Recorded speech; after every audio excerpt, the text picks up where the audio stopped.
महाकुंभ मेळ्यात उशिराने पुष्पवृष्टी करणारे सीईओ आणि पायलटच्या विरोधात एफआयआर दाखल। प्रयागराजच्या ऐवजी अयोध्येला हेलिकॉप्टर पाठवल्याने एफआयआर दाखल। बारामतीच्या तालुका हद्दीमध्ये भर दिवसा घरफोडी 17 लाखांचे दागिने चोरट्यांनी केले लंपास। या सगळ्या प्रकारामुळे तालुका पोलिसांच्या कार्यक्षमतेवर प्रश्नचिन्ह।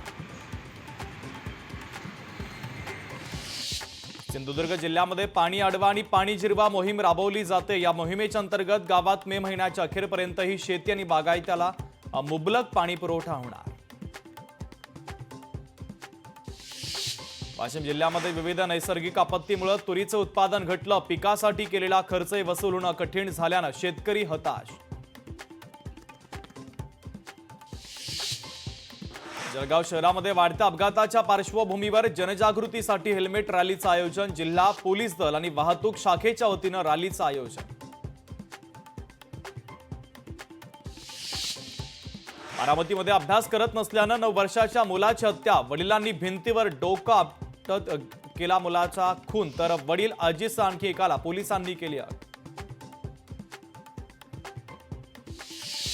मुंबई पुणे द्रुतगती महामार्गावर भीषण अपघात। मुंबईच्या दिशेने जाणारा भरधाव कंटेनर उलटला। अपघातामध्ये 2 जण जखमी, तर कोणतीही जीवितहानी नाही।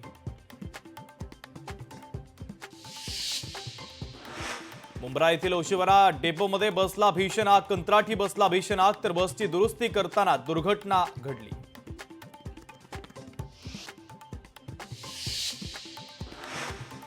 पिंपरी चिंचवडमध्ये दिव्यांग बांधवांसाठी 17 ते 19 जानेवारीपर्यंत पर्पल जल्लोषाचं आयोजन। तर पर्पल जल्लोषचं उद्घाटन अजित पवारांच्या हस्ते होणार।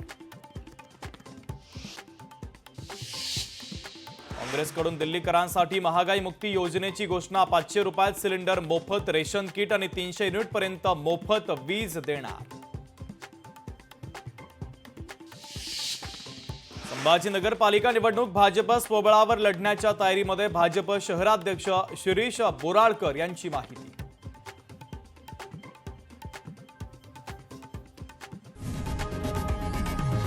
लोकशाही मराठी ऐका, पहा, जागरूक रहा।